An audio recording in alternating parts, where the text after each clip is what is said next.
So, Brian and I both attended the Rhode Island School of Design, and that's where we met. It was around 1993, I think, right? No. Okay. 95. 95? I was in high school in 1993. All right. Oh, was it? Because it wasn't my first year there. It was, No. All right. Start over.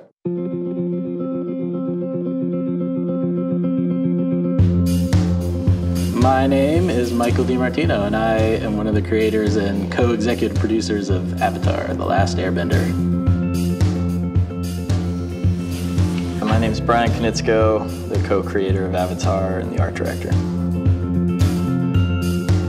We had worked together since school and out in LA for a couple of years. And we come at things from like a very different point of view, but I don't know, there's something, I feel like we always made a good team. My goal was to always create a show and run a show and that sort of thing. And then Brian had similar goals, so the time was right, and we sort of said, hey, let's work together and come up with something great.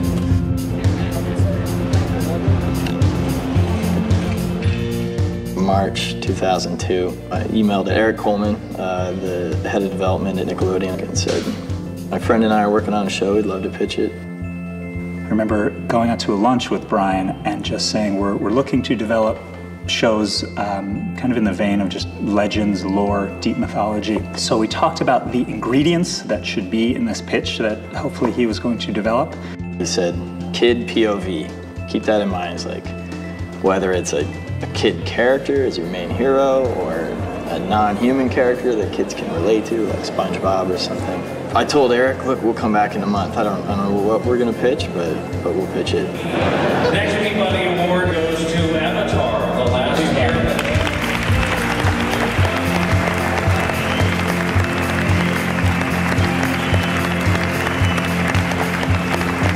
This is really cool. This is crazy. We're deeply humbled and grateful to accept this award for Avatar. Thank you to the Peabody Award.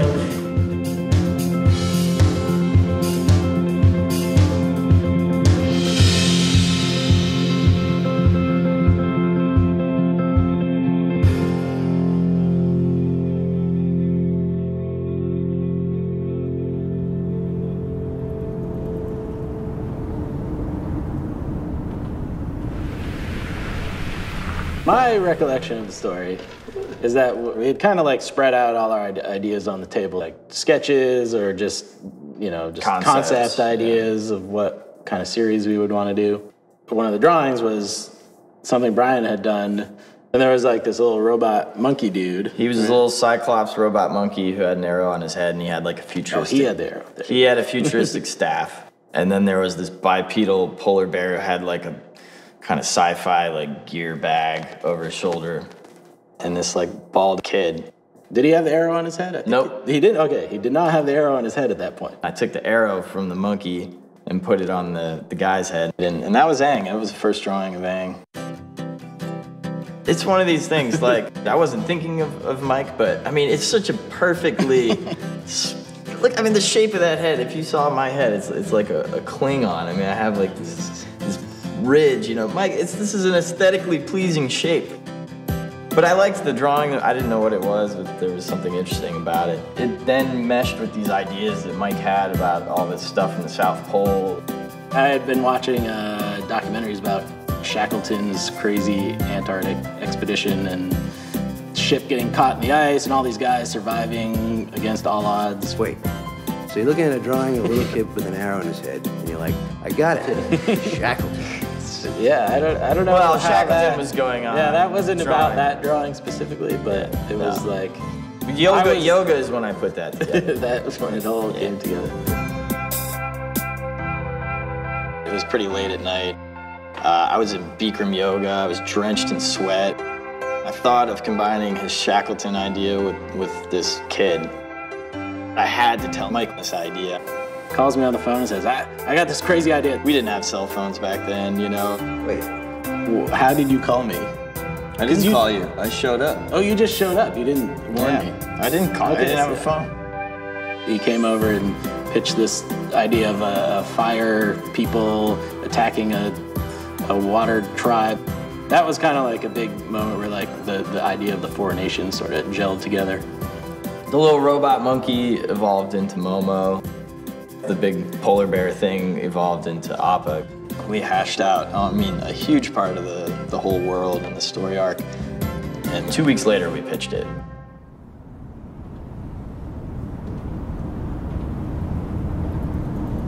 When you work in development, you're kind of very used to taking a lot of pitches that are not very exciting or not very enthralling. You basically have, I don't know, people say like 7 minutes to get your whole idea across. My take was that we broke every possible rule. They went on, and they started to get so into the details of it. It was this onslaught of like words and art to Eric. And then bending, and Fire Lord, and this. It was like 2-3 hours long. And they do this and fire comes out. And then in season 3, they're invading. And he's like, stop. Stop talking, kind of like, I'm already in, this is fantastic. Maybe that's a good lesson, like we just spoke from our heart and we're passionate about the idea and the world and the characters. But we need to sort of slow down, we need to make a deal, put this into development, and then produce a pilot. We hadn't been like fully picked up yet. You gotta make a pilot, like a short 11-minute thing that they're gonna test for kids. I went and had an apartment in Korea for about 3 months, worked alongside the artist there, and Mike came over for a few weeks. And it was an intense time. There was a lot of blood, sweat, and tears. Really the biggest challenge was just how to live up to this incredible vision for the show they had. 2003년에 아바타 파일럿 영상 제작할 때, 몇 년이야? 5년 전이구나. 5년 전에 내 첫인상은 그랬어요. 그러니까 이 아바타라는 그 캐릭터를 딱 봤을 때는 이게 될까라는. 분야에 따라서 이제 어투가 달라지고 이런 거에 대한 상황을 잘 파악을 못했기 때문에. There were some lonely times living in Korea for months. Just cut off from friends and family, just getting up, getting into the studio at 7 in the morning, working till 10 at night. There were times when no one in the world cared about Avatar except us. And we were just carrying this whole thing, trying to drag it into reality and trying to show the people what it could be. One of the tricky elements was how to have action without violence. And they came back with firebending, waterbending, airbending, earthbending. It was just such a great way to be able to fight without it feeling inappropriate for a kids show. We finished the pilot and we turned it over to Nickelodeon. The intention of a pilot is to get enough people to buy in and say, okay, we're on board. The stakes get higher. So you have focus group testing with kids.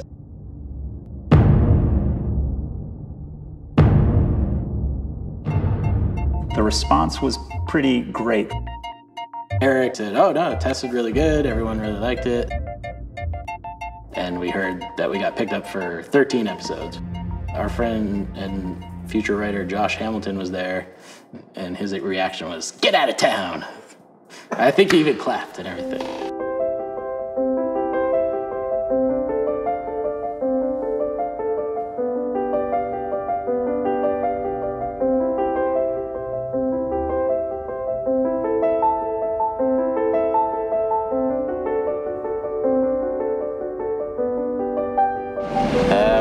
We just got to Providence, Rhode Island, where Brian and I met. 1992. No, 1995.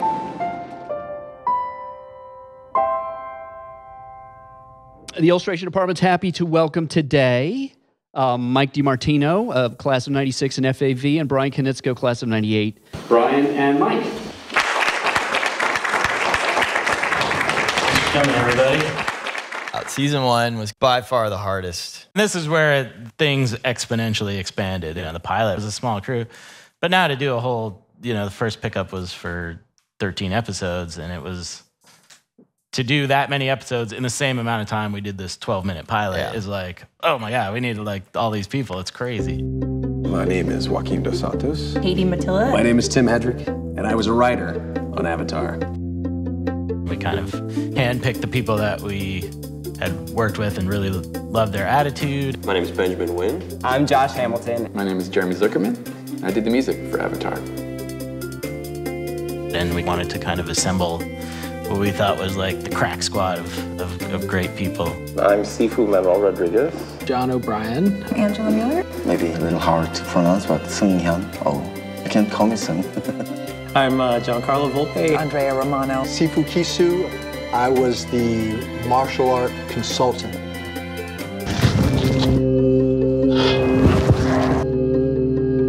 A huge component, obviously, of making a martial arts epic is the martial arts. And we didn't want to just like copy stuff from movies, and knew that would run dry pretty quick and be too derivative. So we need to, to really get down and learn some like real traditional Chinese martial arts. And, I had done martial arts as a kid. I hadn't practiced it in years, and I had seen The Karate Kid. I couldn't get, before Avatar, I couldn't get Mike to watch a Kung Fu movie. So we said, we're gonna have to find a consultant, like someone who's an expert in martial arts. They found Sifu Kisu. And I became his student. I met this kid who's in my class. He started to excel at the techniques, which caught my attention, and talked about this idea he had for a show. We pitched him the concept, and he just lit up. He got it right away, and he started talking about tornado power. He talked about airbending in this little monk. It just immediately came to me. Bagua, which is based on the Book of Change, the I Ching. The water bending was something, soft that just fit Tai Chi completely. The Fire Nation called for the, crisp, long, clean, cutting movements of Northern Shaolin. Earth bending, really tight, close movements, and that just screamed for the Hung Garp style. There was also a Sifu Manny. Let's bring in Master Manuel. And he has this really distinct style of Kung Fu that was just like, I don't know, it's like rare, and rumor has it was founded by blind warriors on some remote island or something. It's very appropriate to the Toph character.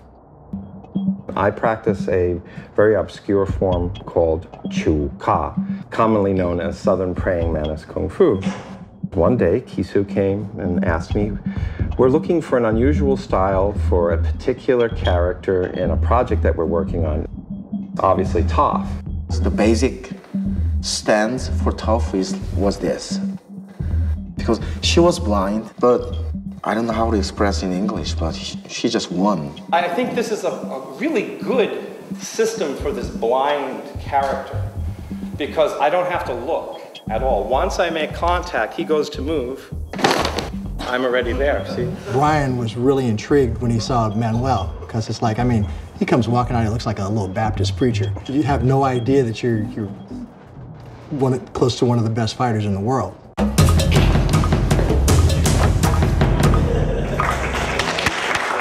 When you watched a scene from Avatar, you would know, like, whoa, that looks kind of real, like that's based on something. The director and Brian would break down a script and kind of work out and choreograph the fight scenes and stuff like that, and they'd all be videotaped. You can videotape something and then watch it back instantly. So why not get a bunch of reference for animation? It's just gonna look better. Second one is a big roundhouse kick, and then he lands on his ass. We would do an average of 3 video sessions for every episode and every move. And use those fans to close the gap, like all those blocks that you want to start like over by those speakers. Like we took several ideas from the videotapes, and then we used for actual storyboard, and so that we can reference and what kind of movement we are going to use, or specific angles, or what kind of fight. There were a lot of fight scenes where we'd have, Aang versus Zuko. There's always two characters if there's a fight, right? Kisu would play one guy, and Brian would sub as the other, almost, exclusively. And action.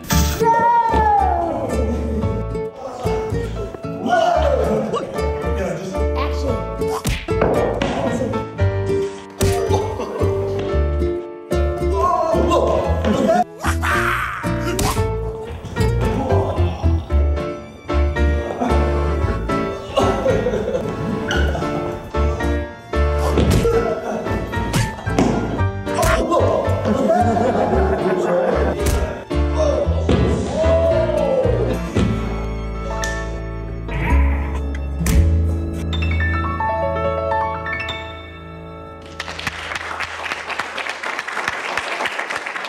Avatar was not an easy show to work on. I was not used to drawing stuff in all of these crazy angles. And then like Brian would say these crazy things like, you know, on this shot, I want you to kind of use, you know, like a wide angle lens. I just wanted it to be cinematic and have space, depth, and atmosphere. And you would see that in a lot of anime, you know, the stuff that we really connected with. Just this incredible observation of the real world, you know, and even if it was a fantasy thing, or they're just like, it was very filmic, you know, there was like lens differences in like what lenses they were drawing. Like, I mean lens, like it's a pencil on paper. I don't have a lens here. But he was going for this look, and like, I had to learn all that stuff. And when you're like fresh out of a sitcom type show and you have a deadline and you're trying to draw these, you know, kung fu scenes with a wide angle lens, like that's crazy. Like they didn't prepare me for that in art school. We really wanted this world to run very deep, and you know, the threats had to be real, and these characters had to be real and flawed. A favorite character? My favorite character? Yeah. Sokka, I think, was my favorite. I can't say that there's one. In a weird way, I kind of feel like I connect with all the characters, and I feel like that's what maybe a lot of the fans like. I feel like everyone maybe is a little bit of Katara, a little bit of Sokka, and a little bit of Zuko. Everyone's favorite character, I guess, it's Zuko. Definitely Zuko. He has a destiny, he has a sad history. He's always sulking, and it's really tormented all the time, and it's, oh, I gotta regain my honor and my dad in this relationship. I think the most beloved character, and the one I relate to most, is Uncle Iroh, because he's fat, he's just, you know, having a good time, just kind of out on the adventure, and he's dealing with these kids. I'm just kind of a fan of the old wise man archetype. Such delicate humor and such a dear character.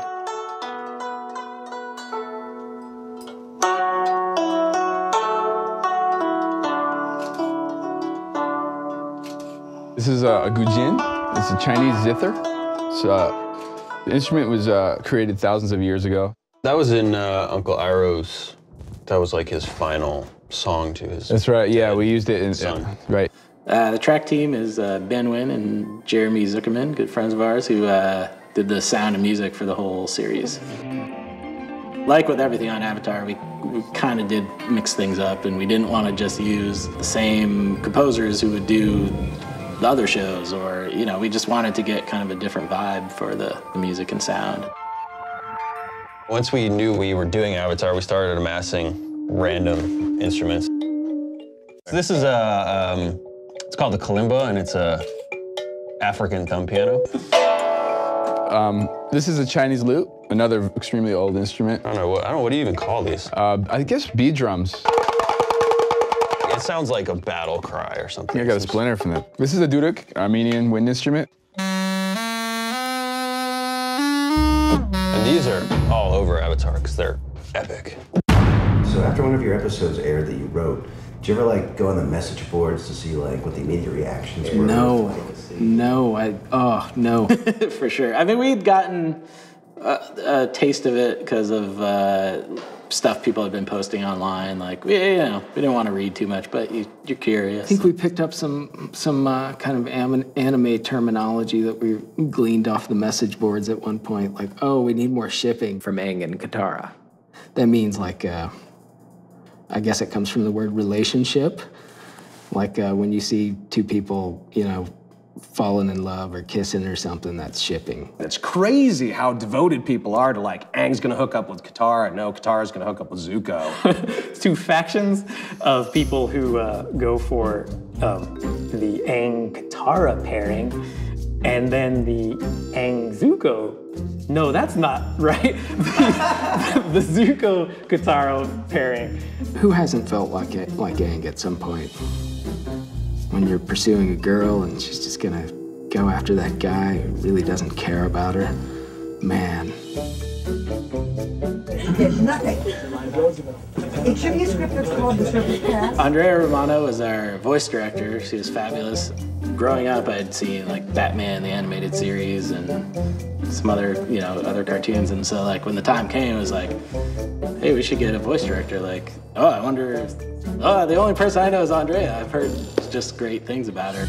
I could do a whole seminar on gasping. What is it, a type of gasp? Is it a sharp type of gasp? Is it a gasp that has more voice to it, which would be, or is it a? I always enjoyed when I could, just go watch the actors record. Most people don't know that in animation, the voices are recorded first. And so it's kind of like the old radio plays, the way they were done. A lot of actors sitting in front of microphones with a music stand and a script, and basically running through rehearsal, recording. Avatar was like a family. And just watching the dynamic between that kind of family that grew together was remarkable. And so as we knew the series was wrapping and that there was not going to be any more episodes made, it just was never planned for there to be more. There was a very finite story planned from the very beginning. I was very sad.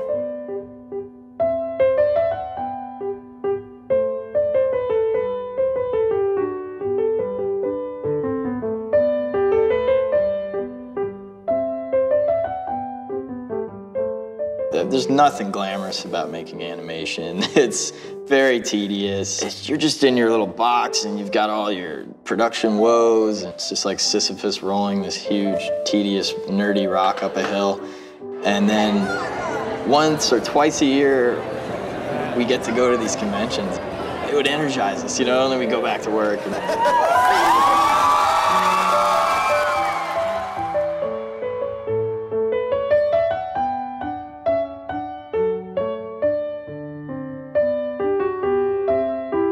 It's been fun to meet all the fans, and for artists like us who are used to just kind of hiding away and drawing and writing, it is rewarding to go to those events and see the fans and see just how much they are into the show. You guys have made my life so enjoyable. Thank you so much for making a great show. Hey, congratulations, you guys are doing a great job. It's a wonderful show. Thanks. Thank you. Half our fan base, maybe more, is very passionate female audience. Such a big fan of the show. From the beginning, Brian and I always thought hey, there's no reason why boys and girls can't enjoy a good action adventure cartoon, How you doing? Good. What's your name? Marissa? Who's your favorite character? Yeah, you like I want to sign I have to thank you so much. I have 57, I counted, friends that I met through Avatar, including a boyfriend. I just want to say how grateful I am that you guys have created something so wonderful. Avatar really redefined my perception of the storytelling that could be put into a TV show. Oh, thanks. I love you guys' show. Love Avatar. Thank you so much, guys. Thank you so much for creating a show that both kids and adults can enjoy. Thank you so much for your show, and I love everything about it. Thank you very much. Thank you. Take care. I thought we could go for more. It was going so well, but they were always very steadfast on that. It was like, this is 3 seasons and we're out. Well, if someone came up to you and said, I want to tell you a story, it's the best story in the world, you're like, awesome, you're like, it never ends. I would turn and walk the other way. I don't want to hear a story that never ends, unless it's the never-ending story, which is a fantastic movie. This is the end. This is going to be the end of Aang's story, This is it.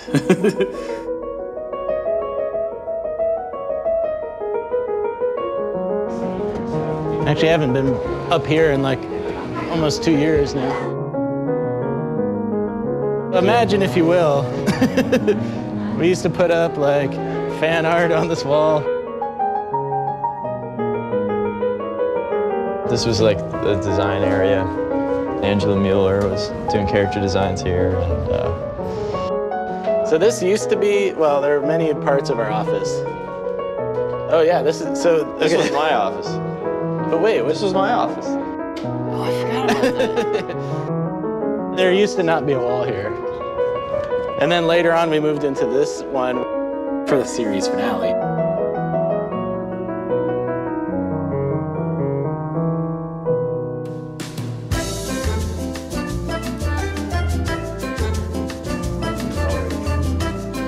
When we finally made it to the big finale, the main thing was just like, we're at the end. You know, I mean, at this point, it had been years of our lives. 15-hour days and 6-7 days a week. You know, it's like by that point, we were crazy. It takes so much work to make these animated shows. You don't really see all the blood, sweat, and tears, that kind of behind the scenes stuff. All the drawings, all the, like literally thousands and thousands of drawings that artists in LA would do, and then overseas in Korea, all the animation drawings. I mean, it's just like a ridiculous mountain of work to make 22 minutes. And for the finale, we want it to be bigger and better than anything we had done before.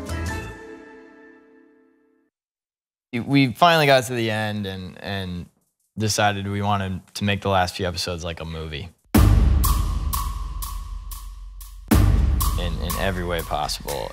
You know, it was kind of like rallying for that final push to just have everyone bring it strong for the end and just up their game like even more. And once again, everyone surpassed our expectations. Yeah. Like we knew we wanted it to be even more epic and more cinematic and, you know, the best animation we could possibly do because this was the last chance we had to do it.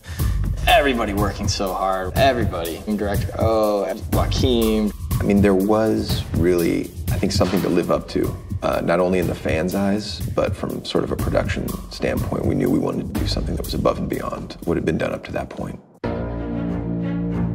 We had decided that we wanted to get live strings. It needed to step it up to where it needed to go. We needed live strings. We were gonna do it even if we had to pay for it. So we sent an email to that effect. The president of Nickelodeon got the email and was like, "This is what I'm talking about. We need to give these guys, give them the budget." He was just so sort of moved by the fact that we were willing to pay for it ourselves. We were seriously like, we want to, this is our swan song, and we want it to be, really awesome. We had a big screening for our friends and family, Paramount. It was decided they would be an event. Everyone was there, the directors, animators, the voice actors. It was a much bigger theater than I think we were all expecting. I'd been picturing it for so long. It was amazing.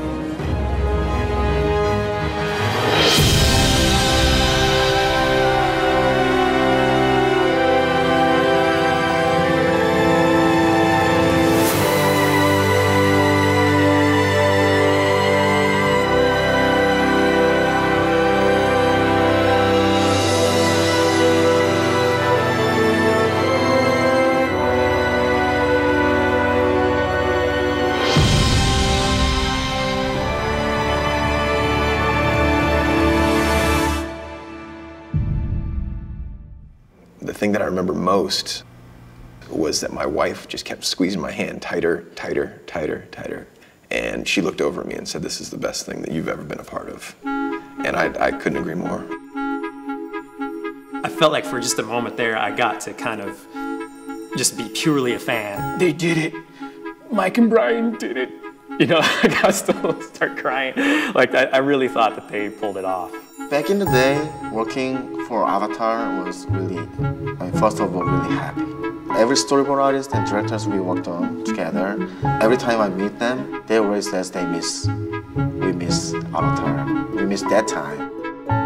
As a whole, I'm like very proud of it, and it is surreal to look back and be like, oh, that was like, 5 years, 6 years of my life encapsulated in, 22 minutes times 61, so whatever that is. It is satisfying, and I look at it and there's all these, I wish we could have done that better. Oh, I wish that had turned out better. But I think it's the cumulative effect of it, and the fans, they're really just getting that whole sense of the world, and that's what's important. Nickelodeon supported us and gave us so much freedom, and we made the show we wanted to make. Mike and I just poured our hearts into it, and luckily found all these amazing people who were willing to sacrifice as much as we were. I couldn't be more proud of just what we were able to accomplish. All the great fans that have connected with it, and of all ages and all cultures. It was just a treat. And that says the end. And thanks so much. Yeah, thanks everybody.